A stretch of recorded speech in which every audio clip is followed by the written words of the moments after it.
5వ మాట అదే యోహాను సువార్త 19వ అధ్యాయము 28వ వచనం చూడండి. అటు తర్వాత సమస్తమును అప్పటికి సమాప్తమైనదని యేసు ఎరిగి లేఖనము నెరవేరునట్లు నేను దప్పిగొనుచున్నాను. ఏమంటున్నాడు? నేను దప్పిగొనుచున్నాను. దాహం దాహం అంటున్నాడు ప్రభు సిలువలో, మహావేదనలో. అది నిజంగా శరీర సంబంధమైన దాహం. ఎందుకంటే శరీరంలో నుంచి రక్తం కారిపోతుంది, శరీరంలో నుంచి రక్తము ధారలుగా కారిపోతుంది. అప్పటికే చివరి క్షణాలకు వచ్చేసాడు. 6 గంటలు అయిపోయింది. అప్పటికే చివరి గడియలు కానీ వచ్చేసాడు, చివరి క్షణాలకు వచ్చేసాడు.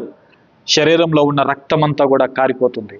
అలసట, రక్తము కారిపోతుంది, అలసట, దాహం ఎక్కువవుతుంది, దాహం ఎక్కువైపోతుంది, శరీర సంబంధమైనటువంటి దాహం. అప్పుడు ప్రభు లేఖనాన్ని జ్ఞాపకం చేసుకున్నాడు. ఎందుకు ఆ దాహం? చెప్పండి, ఎందుకు ఈ దాహం ప్రభువుకి అని అంటే మన కోసమని మనము గుర్తుపెట్టుకోవాలి. ఎందుకు ఆయన ఈ బాధల గుండా వెళుతున్నాడు అని అంటే మన కోసమని మనం గుర్తుపెట్టుకోవాలి. మన దాహం తీర్చటానికి. మన దాహం ఏంటి? మన దాహం చెప్పండి. మన కోరిక ఏంటి? నీ చిరకాల కోరిక ఏంటి అని ఎవరైనా నిన్ను అడిగితే నువ్వేమడుగుతావు? నువ్వేమని చెప్తావు సమాధానం? నాకు చావు లేని జీవితం కావాలి. కోరుకుంటారా లేదా? మనుషులు కోరుకుంటారు. శాస్త్రవేత్తలు అదే పరిశోధనలో పడ్డారు. మనుషులను ఎక్కువ కాలం బ్రతికించాలి, చావు లేని జీవితం ఏదైనా ఉందా అని శాస్త్రవేత్తలు పరిశోధనలు చేస్తున్నారు. మనిషి 1200 సంవత్సరాలు బ్రతకగలడని శాస్త్రవేత్తలు చెప్తున్నారు. ఏవో వాళ్ళ పరిశోధనలు వాళ్ళు చేసి చెప్తున్నారు. అయితే ఆ కళ నెరవేరుతుందా? ఎప్పటికీ నెరవేరదు. మనిషి యొక్క ఆయుష్ కాలము 60-70 ఏండ్లే, అధిక బలం ఉంటే 80 ఏండ్లు లేదా 100 ఏండ్లు, అంతే మన ఆయుష్ కాలానికి పరిమితం ఉంది. అయితే మన చిరకాల కోరిక ఏంటి? నేను నిత్యము బ్రతకాలి. అదేనా కదా మనిషి కోరిక? అందుకే కదా మనిషి పరిశోధనలు చేస్తున్నాడు. ఆలోచించండి ఒకసారి. సమరయ స్త్రీ అంటుంది ప్రభుతో ఏమని తెలుసా?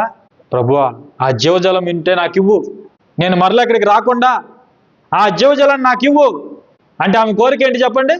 ఆమె మరలా చేదుకోవడానికి ఇక్కడికి రాకుండా శాశ్వతమైన పరిష్కారం కావాలి, ఆమెకి జీవజలం కావాలి. మనిషి యొక్క కోరిక అది, నిత్యము బ్రతకాలి. మరి ఎలా బ్రతకగలం? దానికి మార్గం ఏంటి చెప్పండి? మార్గం ఏంటి? మన ఆత్మ దాహము తీరే మార్గం ఏంటి? అది ప్రభు సిలువలో మన కోసము చేశాడు. మన దాహాన్ని, ఆత్మ దాహాన్ని తీర్చడం కోసం ఆయన శరీర సంబంధమైన దాహాన్ని ఆయన అనుభవించాడు. శరీర సంబంధమైన దాహాన్ని ఆయన అనుభవించాడు. ఎందుకో తెలుసా? మన ఆత్మ దాహాన్ని తీర్చడానికి. మనకు ఆకలి దాహము లేని శాశ్వతమైన నిత్య జీవితాన్ని మనకు ప్రసాదించడానికి ఆయన శరీర సంబంధమైన దాహాన్ని ఆయన అనుభవించాడు. ఆయన బాధ అనుభవిస్తున్నాడు. మన ఆత్మ దాహాన్ని ఆయన తెలుసుకున్నాడు. మన అంతరంగ కోరికను ఆయన తెలుసుకున్నాడు. మన ఆశను ఆయన నెరవేర్చడానికి ఆయన దాహం గుండా వెళ్ళాడు. అందుకే ప్రభు మనల్ని అర్థం చేసుకునేవాడై ఉన్నాడు, మనకు సహాయం చేసేవాడై ఉన్నాడు, మనల్ని నడిపించేవాడై ఉన్నాడు. కాబట్టి ఇలాంటి పరిస్థితుల గుండా, బాధ వేదనల గుండా మనం వెళుతున్నప్పుడు మనము దేవునికి దూరం కాకూడదు. చాలామంది వేదనలు, బాధలు, సమస్యలు ఎక్కువైనప్పుడు దేవునికి దూరం అయిపోతారు. మనం దేవునికి దూరం కాకూడదు. మనం దేవునికి ఇంకా దగ్గరగా రావాలి. సమస్యలు ఎప్పుడైతే పెరుగుతాయో అప్పుడే మనం దేవునికి ఇంకా దగ్గర కావాలి. మనకు వేదనలు ఎప్పుడు ఎక్కువ అవుతాయో అప్పుడే మనం దేవునికి ఇంకా దగ్గర కావాలి. అప్పుడే ప్రభు మనకు సహాయం చేయగలడు. ఎందుకంటే ఆయన దాహాన్ని అనుభవించాడు. ఎందుకంటే ఆయన శరీరంతో ఉన్నాడు.